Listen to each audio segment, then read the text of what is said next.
Selamat datang kembali dan ketemu lagi sama Denny, narator Rumah Horor Indonesia.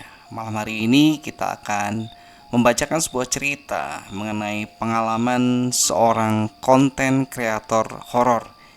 Dan kita akan menyimak bagaimana pengalamannya saat ada di sebuah hotel yang berhantu. Oke, inilah dia, Hotel Gaib. Vina, seorang konten kreator berusia 25 tahun, adalah salah satu kontributor paling aktif di Pemburu Misteri Nusantara. Jadi ini adalah sebuah komunitas horor online yang terkenal dengan video di media sosial tentang urban legend, misalnya hantu rel kereta api di Bandung, hingga wewe gombel di desa-desa Jawa. Dengan follower di Instagram yang sangat banyak dan grup WA yang selalu ramai, Vina dikenal karena keberaniannya menjelajahi tempat-tempat angker untuk konten. Tapi malam itu sebuah DM misterius membuatnya ragu. Pesan itu masuk ke akun Instagram Pemburu Misteri Nusantara. Sebuah foto buram hotel tua dengan menara lonceng berkarat dan caption, "Vina, Nusantara abadi menunggumu. Kamar 404, malam ini pukul 22.00. Datanglah, atau kami datang." Pengirimnya akun tanpa foto profil bernama Tamu Abadi 404. Kemudian lenyap setelah pesan terkirim. Vina menertawakan pesan itu. Dia menganggapnya sebagai prank. Tapi alamat di pesan, Jalan Terpencil nomor 13 Cianjur, menggelitik rasa penasarannya. Dia pernah mendengar desas-desus di grup Pemburu Misteri Nusantara tentang hotel tua di Cianjur, tempat tamu-tamu hilang tanpa jejak sejak era kolonial. Ini konten viral, pikirnya. Dia mengemasi kamera mirrorless, tripod, perekam suara, dan senter, lalu berkendara malam itu juga, menerobos hujan deras yang seolah memperingatkannya untuk berbalik. Kabut tebal menyelimuti jalan pegunungan, dan GPS-nya mulai error, menunjukkan lokasi yang sama berulang-ulang. Anda telah tiba, Anda telah tiba. Di ujung jalan berbatu, Hotel Nusantara Abadi muncul dari kabut.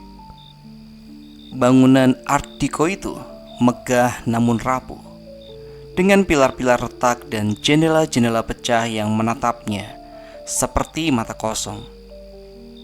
Menara lonceng di puncaknya berdentang pelan, 1, 2, 3 kali, meski tak ada angin.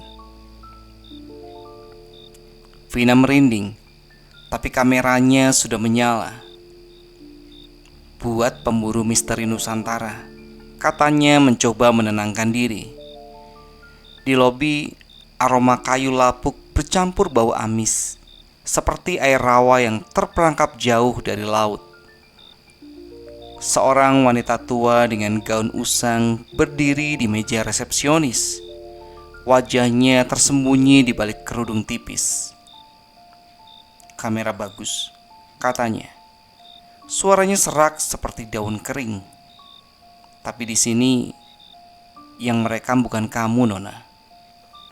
Vina tersenyum kaku, menganggapnya acting untuk menakuti tamu. Ya, semacam hotel cosplay begitu, atau hotel tema. Dia mengambil kunci kamar 404. Sebuah kunci kuningan berat dengan ukiran bunga yang terasa aneh di tangan, seperti terlalu dingin.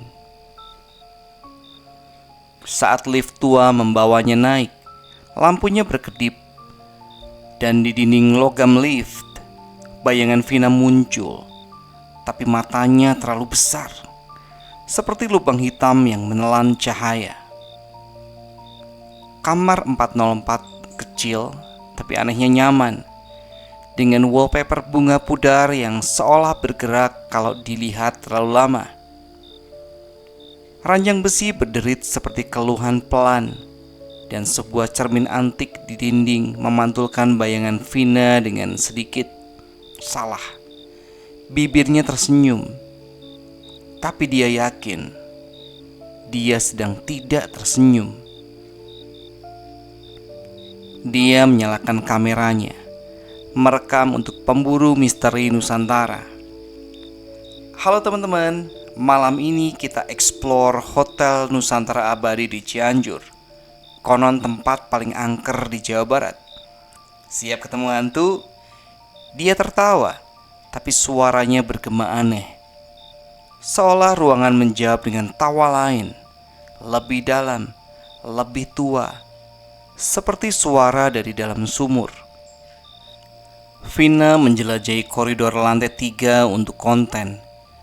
Pintu-pintu kamar terkunci, tapi seolah bergetar pelan, seperti napas yang tertahan.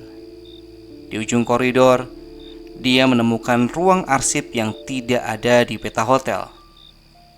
Rak-rak kayu penuh dengan buku tamu usang, beberapa berbau jamur, beberapa terasa lembab, seperti baru disentuh air. Dia membuka satu buku. Nama-nama tamu yang dari berbagai era. Siti 1947, menunggu kereta pulang.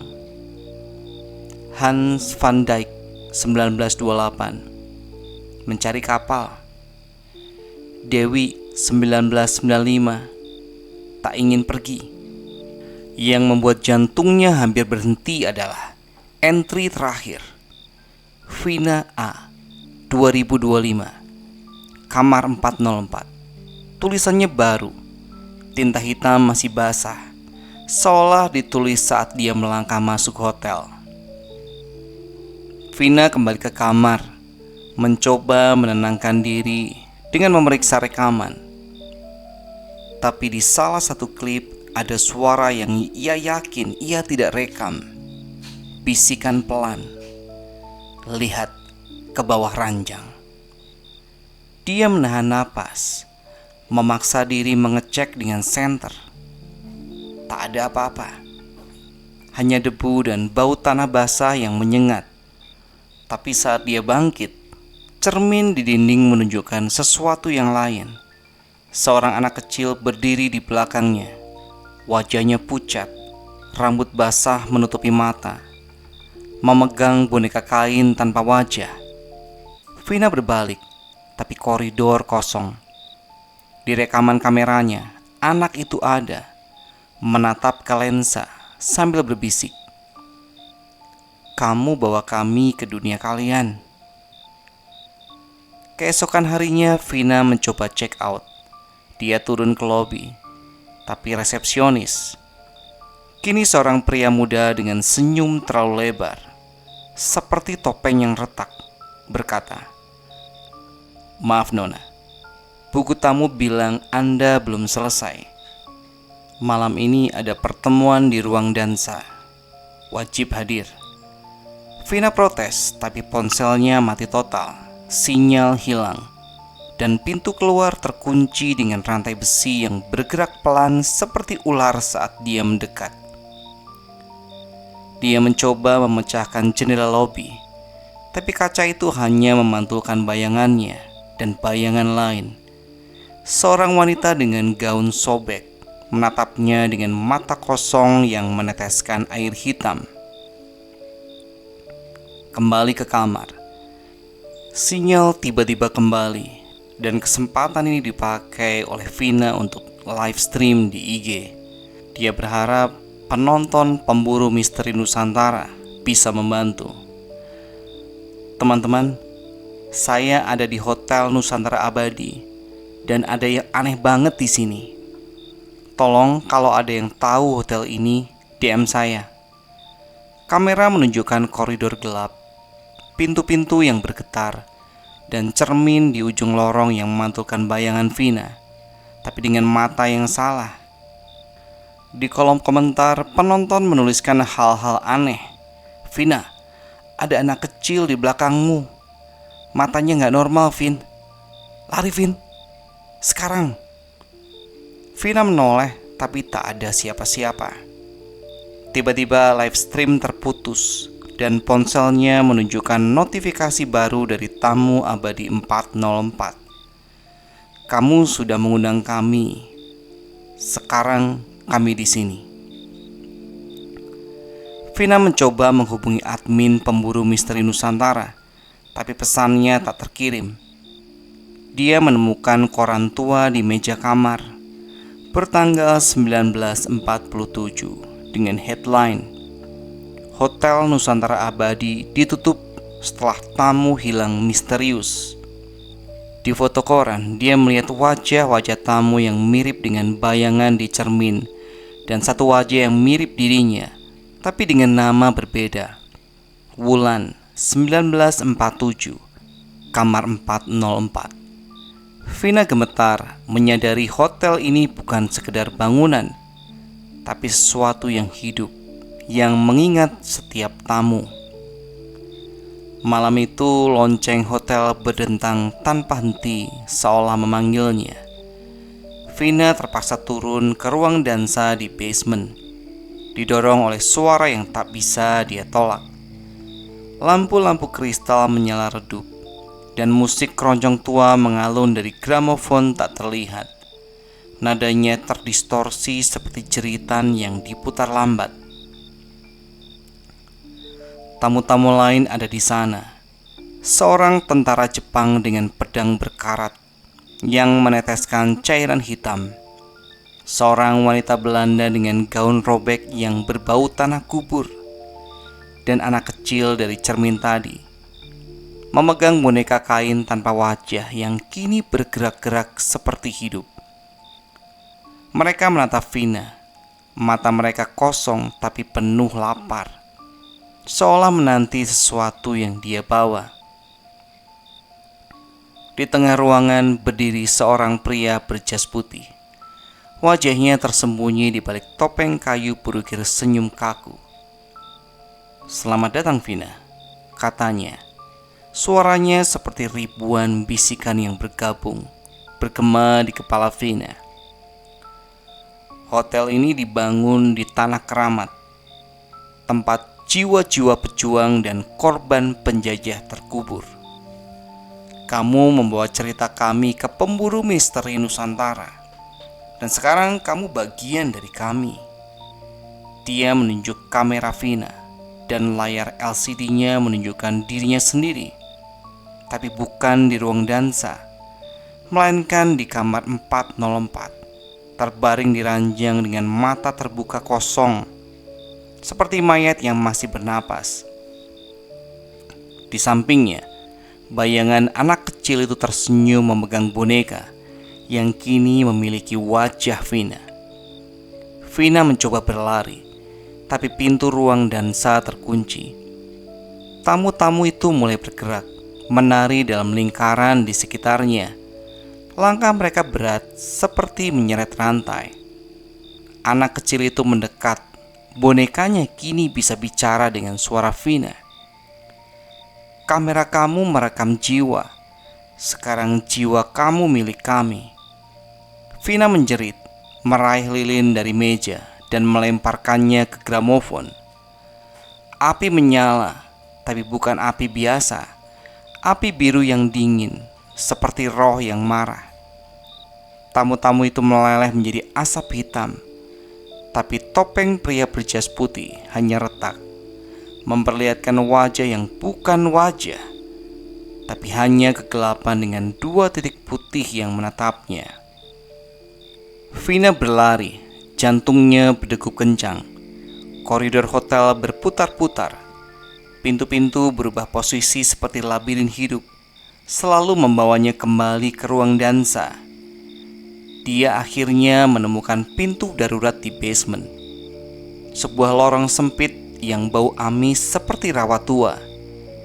Dinding lorong itu basah, seolah menangis darah, dan suara langkah kaki mengikuti, berat, basah, dan tak manusiawi.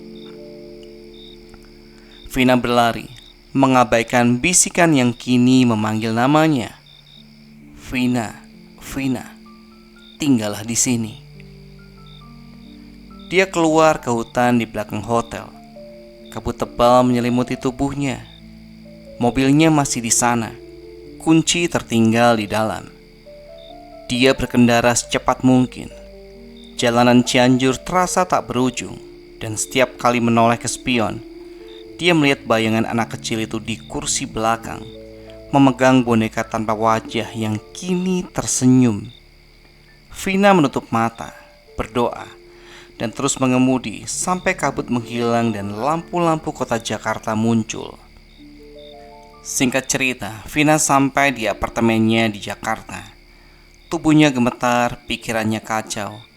Dia mencoba mengunggah cerita ke akun pemburu misteri Nusantara, tapi semua rekaman dari hotel hilang, kecuali satu klip pendek berdurasi 3 detik yang muncul di galeri ponselnya tanpa sebab.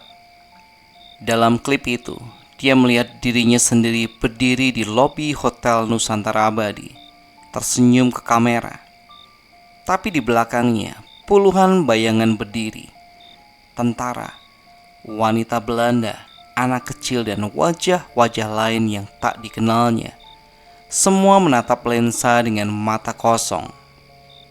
Ada caption otomatis di klip itu. Kembali lagi ya. Vina menghapus klip itu. Tapi malam itu, ponselnya yang mati tiba-tiba memutar suara keroncong pelan. Nadanya sama seperti di ruang dansa. Cermin di kamar mandinya mulai berkabut, menunjukkan bayangan samar. Bukan wajahnya, tapi wajah anak kecil itu, tersenyum dengan mata kosong. Di grup WA pemburu misteri Nusantara, followernya mulai berkomentar hal-hal aneh. Vina, kamu posting video baru? Serem banget. Kok ada bayangan di belakangmu? Ada juga yang aneh. Aku mimpi hotel tua semalam, dan kamu ada di sana, ngajak aku check-in.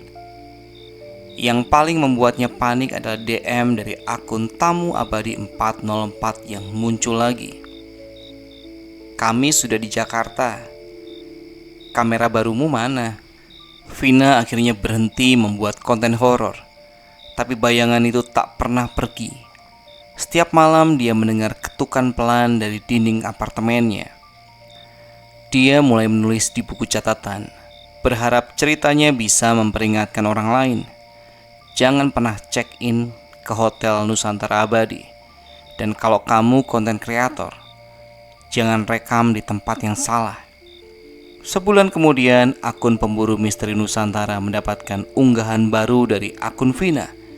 Sebuah video pendek tanpa suara menunjukkan lobi hotel yang sama, dengan Vina berdiri di tengah, tersenyum kaku. Di belakangnya tamu-tamu itu ada, dan kamera perlahan zoom ke cermin di lobi, menunjukkan pantulan Vina, tapi matanya kosong, seperti lubang hitam. Video itu diakhiri dengan teks, "Bergabunglah dengan kami."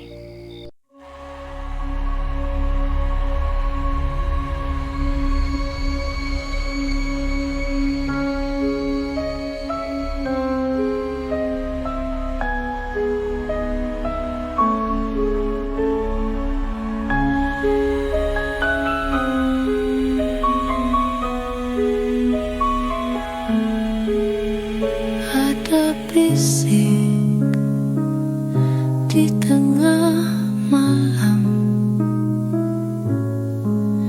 cerita tentang gelapnya dunia, tangis sunyi, langkah menggema, misteri gelap di balik jendela.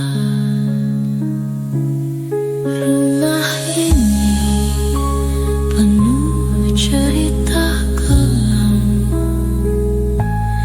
temani malam penuh rahasia. kisah